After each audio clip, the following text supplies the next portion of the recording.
Hi there, Dr. Vicki Lemper here with the Shift Happens channel. Today, we're going to talk about relationships, in particular, how to deal with situations that maybe you're not getting along with someone. This could be at work, it could be a friend, family, it could be your romantic partner, right?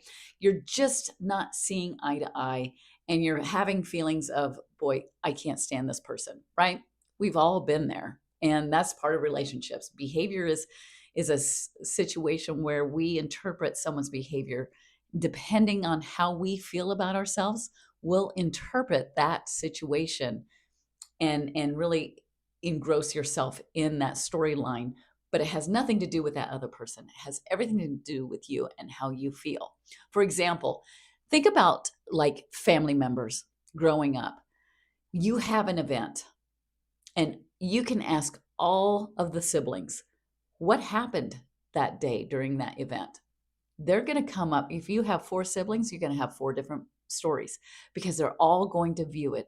And how you view and interpret your 3D circumstances is often how you feel about yourself. So if you're not feeling so good, an event might be an indicator of, oh, I'm being rejected. They don't like me. They don't like me because of this and this and this, because you're sitting in lack. Therefore, you're interpreting everything with lack. Well, we can always change that, right? And there's infinite possibilities. And so we're going to learn how to kind of view that. We're going to take Neville Goddard's words and we're going to interpret things as to how to kind of shift our reality to make it conform to our imagination. Well, if you enjoy learning how to manifest with ease, joy, and fun, and make it really simple, go ahead and like, share, and comment. Or if you need help with that, you can go ahead and contact me at shifthappenslifecoaching@gmail.com. All right, so let's get into it. Neville Goddard from Chapter 3, Power of Imagination. We are called upon to deny the evidence of our senses and to imagine as true of our neighbor that which makes him free. Ye shall know the truth, and the truth shall make you free. To know the truth of our neighbor, we must assume that he is already that which he desires to be. Any concept we hold of another that is short of his fulfilled desire will not make him free and therefore cannot be the truth. And the truth is love at the very heart of things. In order to see 3D and shift it from that negative storyline, well, the opposite of that negative storyline. And again, when I say negative or positive, those are labels, right? It just helps me to kind of help teach you.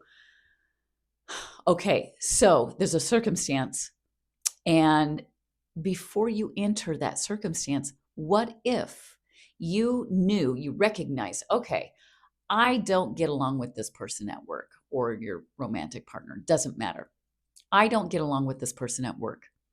So before you even go into work, I'd do a little work. Work on yourself and how you view them. Here is one of the most powerful strategies I ever use, and it's the list of positive aspects. And I will sit and make a list of positive aspects about that person I don't get along with. And then I'll sit with that. And then I will make a list of positive aspects about myself. So whatever you do to others, you do to yourself, right? And then I'll just continue to add to that list. I do it in the mornings, in the evenings, whatever. And I just have fun with it. It's so important to see other people in the light of love as well as yourself, because we all have inherent good in us when we focus on the negative things, because personalities clash and we think that's a bad thing. But remember, the I am awareness is all emotions and all everything. And we are the ones that label everything. We are the ones that create stories around these situations. Because just because you don't agree, or maybe you do things differently, you have different philosophies, yet at the heart of things, you are working towards the same goal, but you're just coming about it differently. Well, there's something about that person that's upsetting you. But really, they're reflecting your thought process. They're saying, I'm not doing anything, but you're looking at things because you're not feeling so good about yourself. So you're projecting your feelings of lack on them. Where take your power back. And when you start to really focus on the inherent good in all people, including yourself, you're going to start seeing them in a different light. They're going to start showing up in a different light. May happen overnight. It may happen the next minute. It may take a few moments. It depends how deep you're entangled with that emotional story. It's always about detachment. It's always about surrender. And it's always about you. It is never about that other person. That other person is just showing you what you need to work on in order to feel good about yourself and to accept yourself as that beautiful person. At the heart of it is love, and that you are an extension of God, and God is love. And that's ultimately where you have to go, where you need to go. And that sounds pretty, authoritarian, like you have to love. It's a process. I get it, because especially if you have had several, and I'm kind of thinking about people that you're working with, because I've been there. It had nothing to do with these other people. I would be like, yeah, but they said this, they did that. And they're like, yeah, that's great. That did happen. But look at how you're feeling about them. You're the one that's going, they hate me because of this. They're doing that, and that's wrong.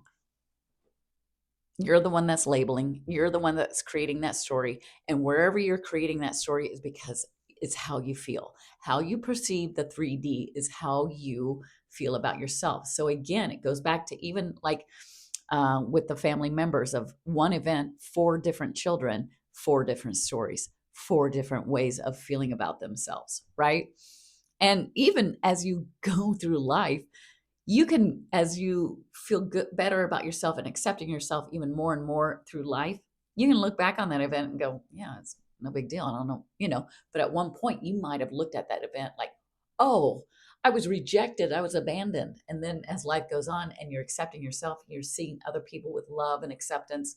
And then you look at that event and go, that happened. Big deal, right? Move on. And so that's ultimately what we're after, is to get you back to that self-worth, that self-love.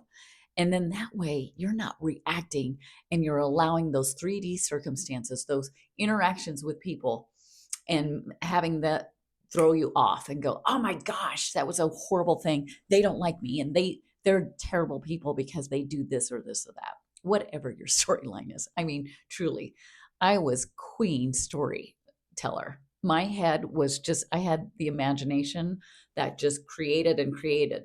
And then when I started shifting that negative storyline to actual things that were empowering, I got everything I wanted. And I didn't even try. I didn't try. I didn't work at it. I didn't try to conjure up anything. I felt it because I felt love.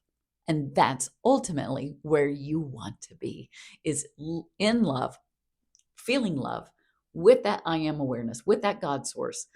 And then you're able to see it in other people, and you accept it. You just accept the circumstances. Do you feel negative emotion? And again, that's a label. Yeah. But you're not afraid of it anymore, because when you sit with it and you just allow it, and you are able to see behind it or above it, and just kind of separate yourself from that story, separate yourself from like, okay, I see that negative emotion as just, I'm detached and separated from my whole true self. It's okay. We're going to just breathe through it and let it go. And that is truly, it's a constant surrendering, but it's not try not to be afraid of it, because the minute you just allow, because I had years of running away from emotion, because I was like, I don't want to have to cry. I don't want to have to do that. Oh my gosh. And now I just love crying. It's the easiest, most cleansing and beautiful thing in the world. And I can ugly cry like nobody's business now. And I'm rid of it. I'm rid of that storyline. And it's, don't be afraid of feeling. Don't be afraid of those negative emotions. And no one has to see it, really. No one should see my unhappiness, because it's an ugly cry. But it's so much fun. But now I'm happier than ever, because yeah, I'm not afraid of those perceived rejections and perceived negative emotions and perceived storylines. Those are all situations. There isn't a situation that I know that I can't handle because I'm connected and detached. And when I am attached, I can do several processes to get myself unattached. And maybe it takes a little longer on some, and sometimes it just takes an instant. But the whole idea is that I'm showing up, and I want to help you show up. If you need help with that, go ahead and contact me at shifthappenslifecoaching at gmail.com. Like, share, and comment. That's how we get our message out, because it's all about love. And I won't sing the Beatles, but all you need is love. Love. Love is all you need. I'll just wrap it. All right. That's a wrap. See you later.